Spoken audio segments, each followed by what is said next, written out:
बिस्मिल्लाहिर्रहमानिर्रहीम। अस्सलाम वालेकुम। आज हम बनाएंगे भुना हुआ गोश्त और साथ में ये बोन।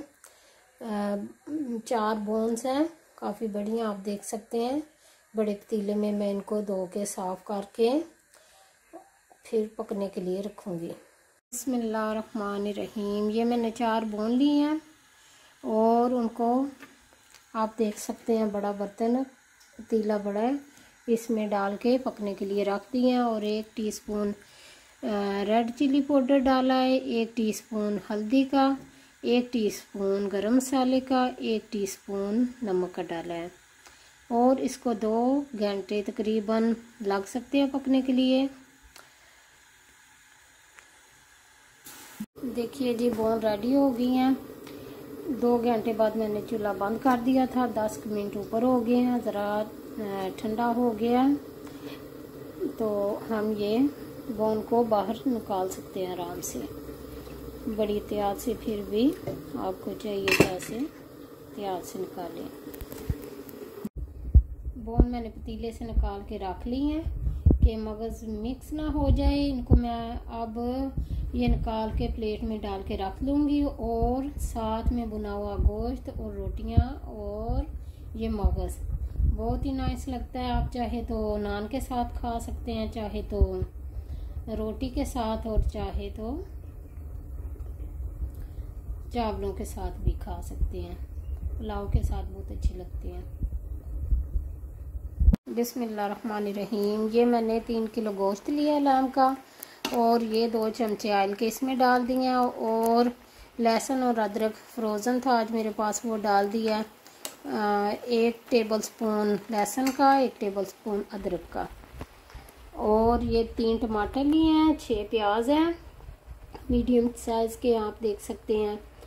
और ये 2 टीस्पून लिए रेड चिली पाउडर, 1 टीस्पून हल्दी का, 1 टीस्पून नमक का। और साथ में ये 3 टेबल स्पून देंगे। 10 मिनट के बाद मैं प्याज और टमाटर और ये मसाला शामिल करूँगी। ये प्याज और टमाटर को मैंने काट दिया और मिर्चें वगैरह भी इसके ऊपर डाल दी हैं, वही मसाला जो था। और ये अब जा रहा है। 10 मिनट के बाद ये इसमें चला गया। और इसके साथ ही हम इसमें 2 गिलास पानी के डालेंगे। ये गिलास आप देख सकते हैं, 2 गिलास पानी के। और तकरीबन इसको 40 मिनट या 45 मिनट इतना टाइम लग जाएगा पकने के लिए। उसके बाद इसको हम भूनेंगे।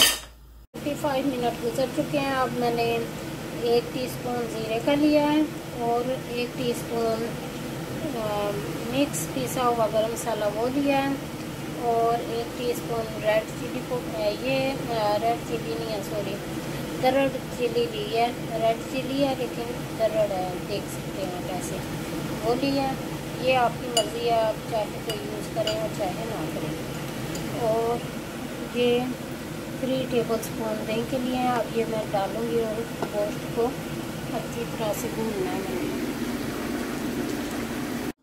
देखिए जी, हमारा भुना गोश्त रेडी हो गया है। भुना गोश्त और मगज़ मैंने तो साथ रोटी बनाई है। आप रोटी के साथ भी खा सकते हैं, चावल के साथ भी खा सकते हैं, और पुलाव के साथ भी खा सकते हैं, और नान के साथ भी खा सकते हैं। ये रेसिपी अगर आपको पसंद आए तो लाइक एंड शेयर कर दीजिएगा, बेल के आइकॉन को प्रेस कर दीजिएगा ताकि नई वीडियो आपको जल्दी से और नई रेसिपी मिले। ओके जी, अल्लाह हाफिज़।